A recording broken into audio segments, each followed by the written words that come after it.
Oh yeah, sexy biscuits. Nice. Long boy clothes, 1975. A YouTuber is on the rise. Reviewing games late at night and sometimes friends used to bug him. Long boys clothes, 1975.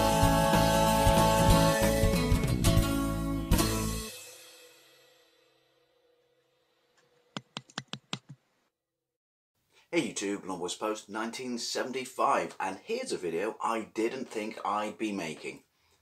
Well, I would kind of be making, but not specifically this version here. This is by Turbografx 16 Mini. Now, you'd have to be living under a rock right now not to know what this thing is, because of all the recent success Nintendo, Sony? Probably not them. Nintendo and Sega have had with their minis. Or mini recreations of their previous consoles, then NEC, or particularly, or specifically I should say in this case, Konami have jumped on board with, because Konami are now the sole owner of, is it Hudson Soft and NEC, which means they retain the rights to produce this console.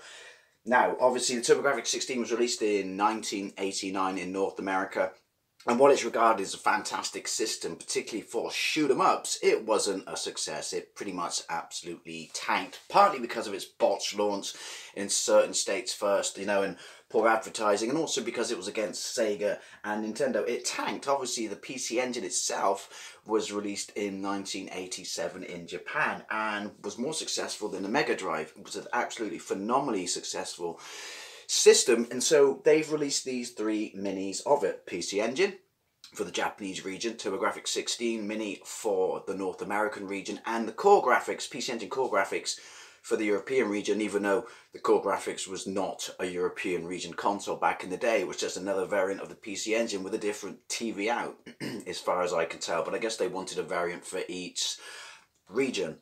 Now, my history of the PC Engine is simple. I have a video on it, in fact, in my Nostalgic Memories of series of videos. If you want to check that out, I'll link that in the doohickey down below. And I'll also link the weird history of the Turbografx 16 PAL machine, which was sort of kind of a release over here, but not really a release over here. I'll link that down below as well. But basically, the PC Engine in the United Kingdom, thanks to magazines like Mean Machines and CVG, was just the stuff of legend. I never had one. My brother had one. I would actually have a Turbografx 16 in 1991. I bought secondhand when we went to Boston in America on holiday, and I found it in a little secondhand mum and pop computer game store, or computer system store, I should say. And I came with Splatterhouse and various games, and I loved it. But unfortunately, it died many, many, many years later. So you could argue that the Turbografx is the model I personally have the most nostalgia and history with, but I wanted a PC Engine Core Graphics Mini just because I think it looks absolutely badass and phenomenal, more striking than the actual original PC Engine, if you ask me, thanks to its, you know, palette change. And anyway, so I ordered that last year, pre-ordered it because it's an Amazon exclusive, and it was going to be released on March the 19th, and we got literally a few days up before March 19th, and then this, you know, this thing we dare not speak its name happened, and then they said, Amazon sent everyone a mail saying, we're sorry, it's been delayed indefinitely. So I was like, oh, I'm going to have to wait to Christmas, damn it. And then I started watching videos on YouTube, and then some of my mates started importing them from Amazon Japan, because Amazon Japan, for some reason, they sell all three variants. Again, they're exclusive to that Amazon, and they will ship them anywhere in the world, which makes me ask the question for Amazon UK, what the fudge? I mean, seriously, poor show. Poor show. So you go to Amazon Japan, you click translate all into English, you set up an account, it basically becomes Amazon UK, and from what I could see, people were getting their consoles in 7 days. So I ordered the Core Graphics. Everything was fine. 2 days later, please update your credit card details. There's nothing wrong with it. Ordered it again. Then set up a new account, ordered a PC Engine, because it kept rejecting my credit card. Then my bank called me, or I called my bank, I should say, and asked them what was going on, and they said, oh, there's been some unique activity on your credit card. I went, here, let me just stop you there. Right. Perchance, was it Amazon Japan? They went, yeah, okay, it's Amazon. I don't care that it's in Japan. How is that unique? Unfreeze my card. So they unfroze my card and I tried again and it just kept rejecting it. So at this point I gave up and I just resigned myself to having to wait till Christmas. If we will even get it in Christmas if this situation goes on and on and on. So anyway, then I just thought I'll just have a quick look. And I was going through the private sellers on Amazon and I found that for 130 quid. It's the only one I could find at that price. They're on there. I would recommend you just go to Amazon Japan and just hope you don't have a NatWest credit card. But they are on there in the private sellers.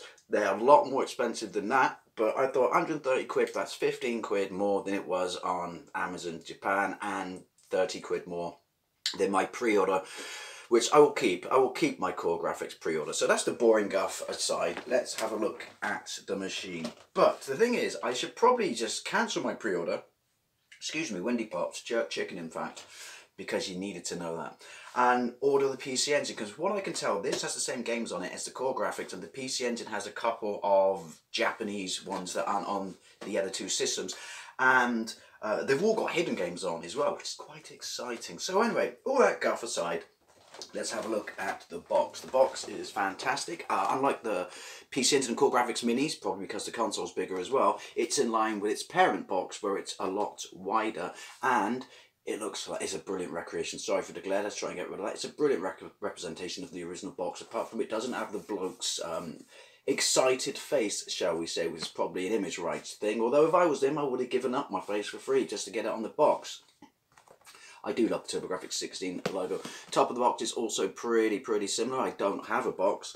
Well, I have a box, but it's a European one, so it's different. But I don't have a box to show a direct comparison to.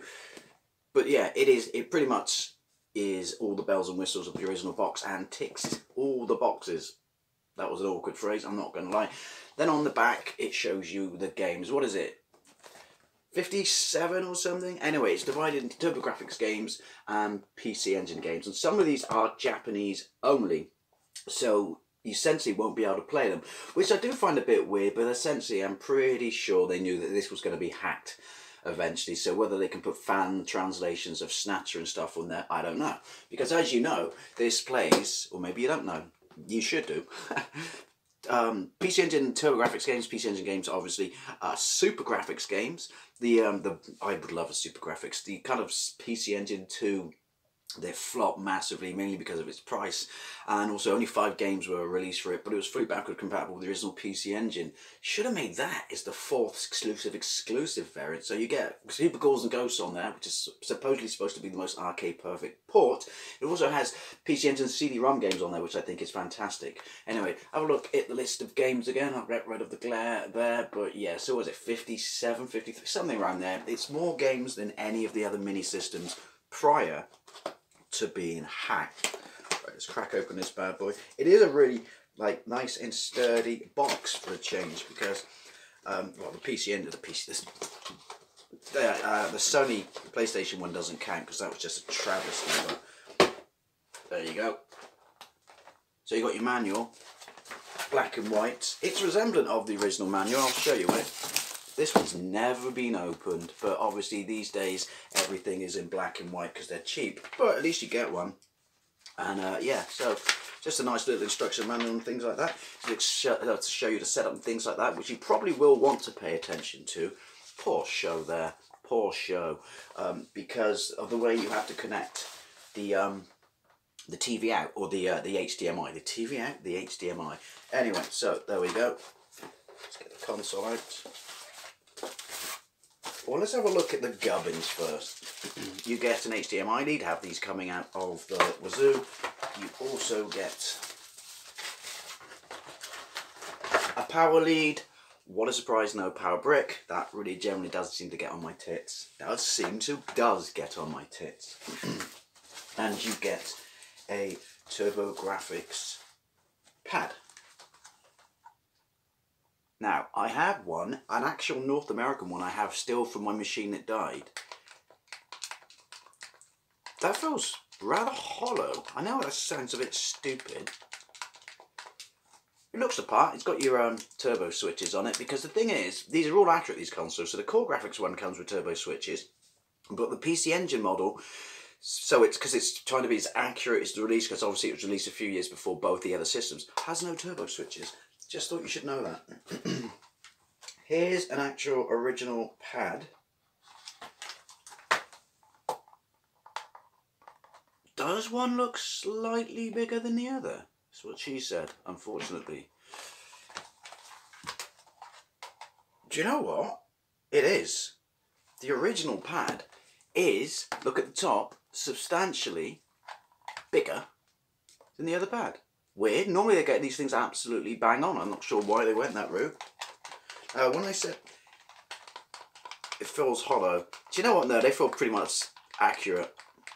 Other than you can tell that this one's got 30 plus years of wear on it, but quite surprised that there's an actual difference in size. Now the funny thing is, while this isn't a PC Engine or Turbografx Mini, I can tell you, if you compare them to the original size of, getting ahead of myself, their parent machines, they're almost exactly the same. But then you could argue that the original PC Engine, technically you could say size-wise, compared to the other mini systems such as SNES and NES and Mega Drive, is still mini proportioned. Anyway, let's have a look at the machine itself. Now, if you've been following me on Facebook, you know that I have nostalgia for this machine. I just think it's butt ugly compared to, if you like it yourself, you know, fair dues. I just think it's butt ugly compared to the original PC Engine release. Gonna have to get a bit of glare on there because of its matte finish, soaking up light so you can see it. But in person, that looks really, really nice, really accurate. So accurate, in fact, I know everyone else has shown you this, but I'm gonna have to show you as well. It's got the lock switch for the card. Is that the right colour? Yes, it is the right colour. I'll give you a little sneak peek of what's down there. 2 USB sockets there, so unlike the original machine, it is a two-player. You can put 2 pads into it, even though it only gives you 1 pad at the box, which I think is a poor show. And you have the expansion port cover. There you go. By the way, you've got your power, and you've got where it says TV out or whatever, AV. Well, no, because it's the US, but obviously there's nothing on the side. I've heard a few people complain that that's rather difficult to get off. That sounded awkward. I had no problem with it. So there you got your fake expansion pack. It's actually hollow, but that's to wrap the cable in, because look, you put, is it in the back? Yeah, your power unit is in there. It's trying to be accurate, I guess, but with this, and then you have to thread it out through the hole and then out through the hole on the system coverall. But I kind of think that's a bit much, you know, attention to detail. There's your HDMI out. What I did see people doing was just getting an extender cord and sticking it straight through the hole, so it would come straight out like that and it wouldn't be bent or twisted like that, which would put strain on the wire, I guess. But I personally think that is a tad, you know, like the wiring and stuff like that, overkill. But what do I know? Some people are sticklers for authenticity. Now, this is considerably bigger from videos I've seen than the PC Engine Mini and the Turbografx Mini, which are almost the same size as their parent consoles. How does this compare? And yes, this isn't a North American Turbografx. Look, it's just a Turbografx, because it's the kind of official release, but not official release, that I got many years later from old new warehouse stock, if that makes sense. So hence the fact that it's grey and it's PAL. Only it's modded, this one, but never mind. It's not about this system. I just wanted to show you the size comparison. Now there is, you know, you could say a considerable size difference, but the point being, when you consider what's in this and stuff like that, I just find it a bit funny that, well, do you know what? There isn't a considerable size difference. Look at that. Look at that. Did this, you know, have they kept the proportions of the mini PC Engine and Turbografx to this ratio correct, so the size would be, you know, consistent with the parent models?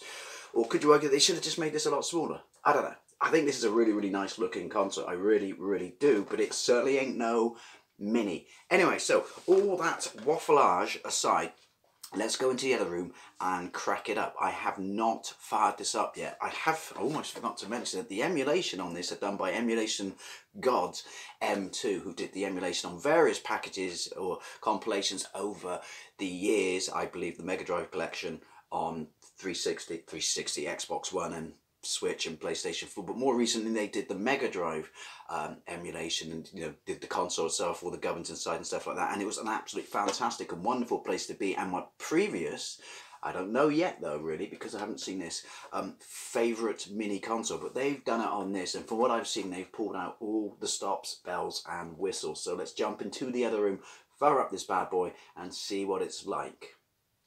So once you've selected your language, you pop into this menu. I guess this will depend on which variant of the console you have, but right off the bat you can see that it's a lovely place to be. You've got your Turbografx 16 cartridge slot at the top of the screen, followed by a list of games, and then once beneath that is a bigger version of the game. So very much more like the SNES and NES Mini in that sort of setup, you know, or appearance there, than it is the Mega Drive Mini, which was also done by N2, obviously. You've got lovely music. Look on the desktop there. You've got loads of little PC engines running around. One's having a kip, one's just you know, waving stuff. I like that. There's no need for it to be there, but it's absolutely brilliant. And then beneath, where it tells you what game it's on, it's got, you know, the font and design of the Turbografx. So let's have a look at the games. Bonk's Revenge, Kadash, Human Fu, Dungeon Explorer, JJ and Jeff. Yeah, that's the one I was thinking about. I can't remember what the Japanese title is, but that's the one I've played. That's, you know, quality control. Why? Or is it a nostalgia thing? We'll touch upon that at the end of the video. Lords of Thunder, Military Madness, great game. Motor Roader, not so good. Utopia, great. Utopia 2, great. New Adventure Island, classic. Ninja Spirit, amazing. Shows you how bad the box art was for the Turbografx, but at least they've kept it in mind, and you get to see all of that. Parasol Stars, Powered Golf, Psychosis, R-Type. I believe this is, because it's the Turbografx, so this is the full R-Type, you know, both, because it was a bigger cartridge or card, or turbo chip. It was a bigger shoe card, I'll say, in North America, so you had both versions of it, so that's brilliant. Solid Blade, Space Harrier, didn't know that was on there. That's absolutely fantastic. Splatterhouse, it's the censored version, but nonetheless it's on there because it wasn't initially announced, was it, 18 months or so ago. Victor Run, very interesting driving game. Ease, Wise, Ease, Book 1 and 2, Air Zonk, Alien Crush, Blazing Lasers, Bomberman 93, and there you go. Now, that's all your Turbografx games. If you look around at the bottom of the screen, you can see it's got Select Game, Options, Run, Start Game, and then bottom right hand corner, can you see the little PC Engine bloke waving his flag? Right, we'll go down there. That's your settings. Let's have a look in settings. So you've got user manual, language, display settings. Have a look at display settings. So, you know, you've got, well, you basically got your 16 by 9 stretched if you want it, your 4 by 3, you got, you know, scan lines and stuff, but you got this. You got this. I think it's absolutely fantastic. Let's have a look. No, we'll go back. But you get the impression. I just think that's such a nice touch to put that in there. Which one were we on? I don't know, doesn't matter, but yeah, such a nice touch to put that in there.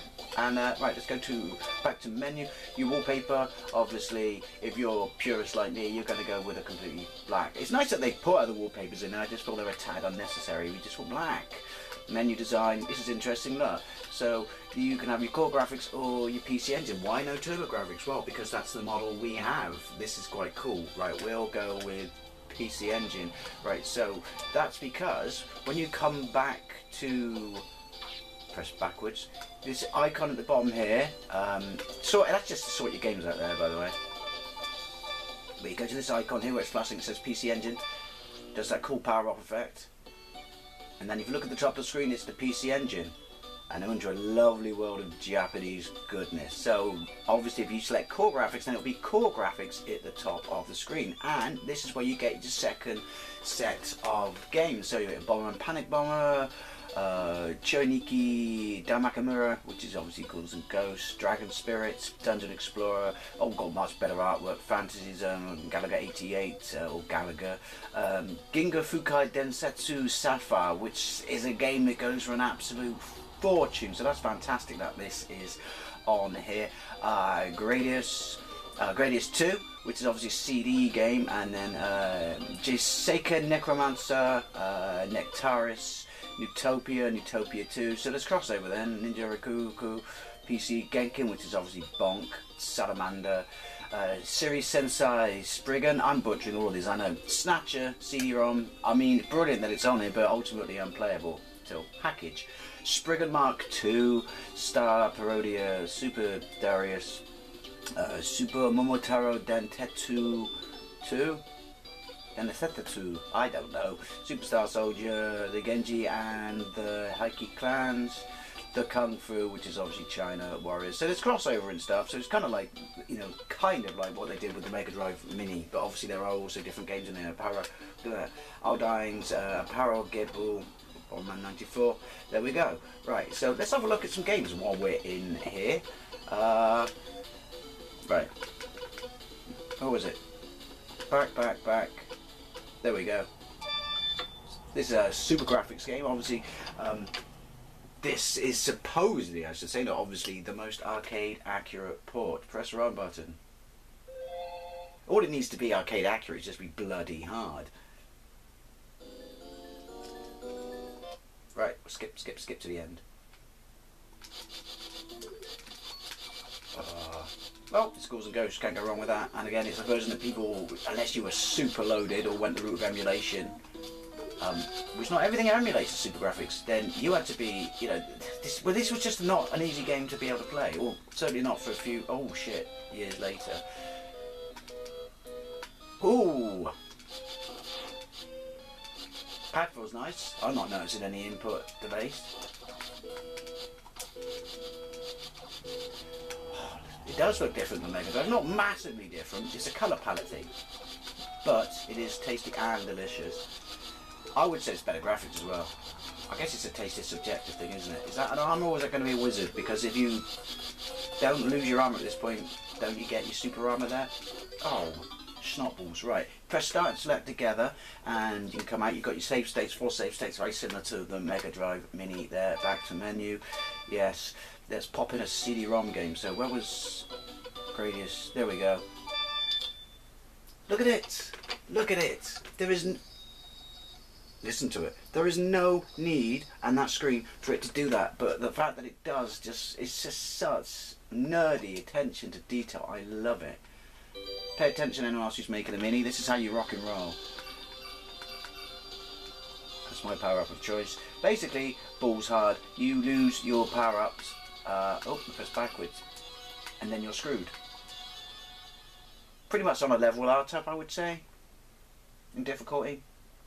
I don't know. Thanks for that, and I missed one.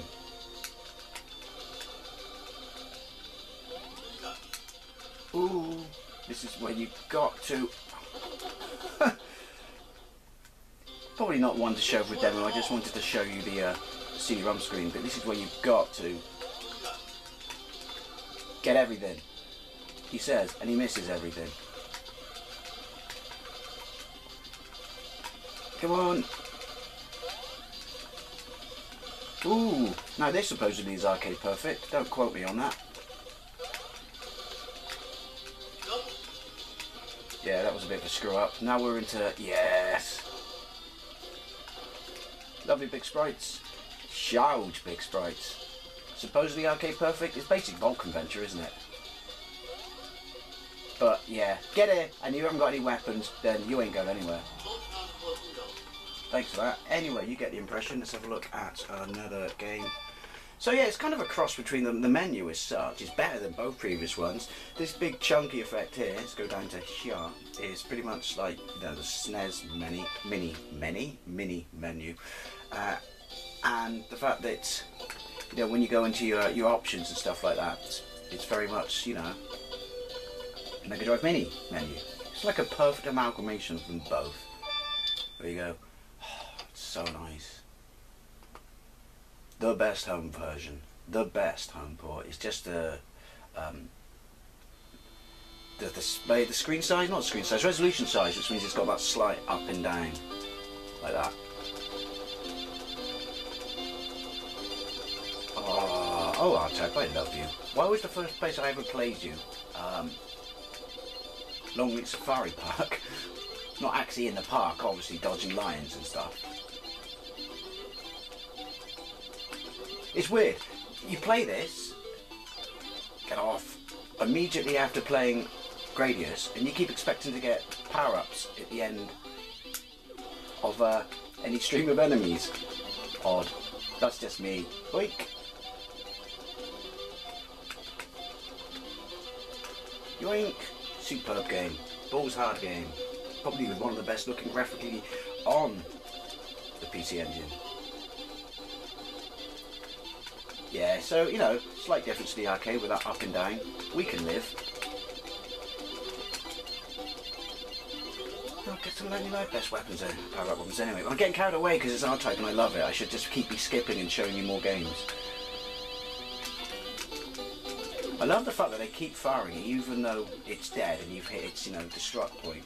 Right, anyway, you get the point. I think I'll have a cheeky save. There we go. Yes. So that's how your save points work. Return to menu. Yes. Right, so what else shall we have a look at? We'll have a little look at Space Harrier. But as you can see, this is pretty much it. These are all the options. It's just such a nice place to be. Spit and polish are the terms I'm looking for, I would say. Love and respect, two other terms. I personally think until you got, you know, sort of the 32-bit era, which you would bloody hope so, this is the best home port Space Harrier. Oh, how do I trip up mid-air? I don't think I've ever seen that before. Although the ZX Spectrum's not without its charms. Music's great too. Right, one more game and then I'll jump to the other room and round up. Here we go. We got to have a look at Splatterhouse, even though it's the censored version, which is why I sent mine away because I actually own obviously a PC. I own two PC engines and a modded European Turbografx, but I have a EverDrive, so I'm covered on that. But I do actually own a Japanese Splatterhouse. Got it a couple of years ago. Not too expensive. See, the difference in this one is you got a pink mask, but that was so they wouldn't get sued by Universal because of Jason Voorhees. But did they have to use pink? And they obviously changed the design. The other thing is that they removed some of the cross imagery. Got up, hacking up. That's gross, dude. How do I do the slide kick? I've forgotten. Oh, I know. Now, this is a damn close port of the arcade. We'll have a look at one more game, but you get, yeah. Would have been nice if you went to, you know, like the Japanese up to a set language and stuff. It'd give you the, maybe it does, I don't know, give you the Japanese version. But it's still a solid, fun game. Zonk. Again, I do not grow tired of it doing that. The card. Such a nice attention to detail. So this is essentially a Bonk game, isn't it? Toxyland. Oh, look at the graphics. See, if you're old like me, do you still look at games like this, you know, and think, that's really good graphics? And not as a nostalgia thing, but you think, that's really good graphics. Oh, I've just got to hold it down. Yeah. Don't let its cutesy looks, you know, lull you in. I mean, it's no R-Type, but it's no walk in the park either. You're like, well, there you have it. You know, this is easily hands down the best setup and menu and just place to be when it comes to all these mini consoles. Oh, I'm tiny. It's absolutely fantastic. So, let's jump back to the other room and round up. Right, so there we have it. As you could see me mention previously when I was in that room, that is such a nice place to be. M2 have really done a fantastic job on this console. The little attentions to detail, such as in the filters, you can select a PC Engine GT or Turbo Express, essentially shrink the screen, you know, to replicate the portable mode, which is just absolutely not needed. But at the same time, great attention to detail, and just cool that they added it in. Little PC Engine characters walking around and stuff like that. There are hidden games, which I'm going to have to crack into finding and stuff like that. Yeah, you get, when you put the different cue cards in and stuff like that, and then when you boot up the CD games, you get an actual CD-ROM spinning, and you get the CD start screen that you get, you know, before you get into the actual game. I just love stuff like that, you know, particularly having the console, when you boot up the CD and actually having the console, the extension I should say, spinning up and stuff like that and making an accurate or correct noise was fantastic. This is hands down my favourite mini console, and that is hands down the best interface. It's just a really nice place to be. I thought the Mega Drive was fantastic. M2 have knocked it out of the park on this one. I personally couldn't spot any real lag or differences in sound or speed of music and stuff like that. But there are apparently a couple of games on here. One of them, I forget which game it is, it's a shoot 'em up. By all means, if you know, put it in the comments down below for other people to see, where apparently it's rendered pretty much unplayable. See if it's, I can find it on the back of the case. No, I can't, because it's in the Japanese section and I don't have my reading glasses. Never mind. Yeah, it's a side-scrolling shoot 'em up, but apparently it's rendered absolutely unplayable. But it's pretty much the only game on the list of games that are on this system. There's a lot of hit or miss with the games. I mean, not being able to read Japanese will put a kibosh, you know, on being able to play them and stuff like that. So I don't know why, like as I said earlier on, that they put them on there, you know, things like Snatcher, when it's a legendary game if you played it on the Mega CD. So I guess they were like, they know people will hack it or fan favourite it, or there must be an English hack out there, and surely Konami could have done some sort of deal to get it on. So I have no idea why that is on the Western, or the one of these that is aimed at the Western market. That's still, I said that in my preview of this console 18 months ago, that's still a bit of a head scratcher, but I guess it's to show the sheer variety of the catalogue of PC Engine games, and to show you that while predominantly it is known as a shoot 'em up machine, I'm not saying shmup, I hate that phrase, while predominantly it's remembered for being that, there is still a wide variety of games on there. I mean, such stuff is China Warrior and, oh, is it, what's the one, Jeff and something, you know the one I mean, that one there, because I only ever played the Japanese version, which is, what's that, something Brothers. But yeah, that's, I don't know why that's on there. I guess China Warrior being fondly remembered for the size of its sprites and being such an early release. I had it. I had the box and everything. I sent it along with Splatterhouse to Review Tech USA because I've got the Japanese versions of it. But I guess it's the nostalgia they thought people would have for it, because, I mean, obviously we're going to hack this, but you could argue that that's eating up spaces that better games could have. But then I guess it's getting a balance, because the Mega Drive Mini was guilty of this. It's striking a balance between great software and also pulling on the nostalgic heartstrings in things like that. So all in all, it should be £100, you know, really, when it eventually comes out in this country. I don't know why. There you go, a little bit more respect for the Turbografx there. Should be £100 really. Obviously I paid 113. If you want to get it from Amazon, you'll be paying about 115. Is it worth it? Absolutely yes. This is the best. Despite me just saying some of the games are questionable, this is the best, at least experience-wise. So good there, so good, such a nice place to be. But this is the best Mini, in my opinion, of the current crop. Will there see more Minis coming out? Well, I guess we could argue we don't know the sales figures yet, really, because it's only out in Japan. But yeah, this is by hands down the best Mini there is, and I can't wait to see if anyone else is looking at this and thinking, maybe we should get some more Minis out. Cough, Sega, we want a Saturn Mini and a Dreamcast Mini. Oh, and Nintendo, we want a GameCube Mini. Anyway, as always, I'd love to know what you think, particularly if you went the route of Amazon Japan and got one of these yourself because you couldn't be bothered to wait for it to come out in the UK. Thank you very much for watching. I'll see you later.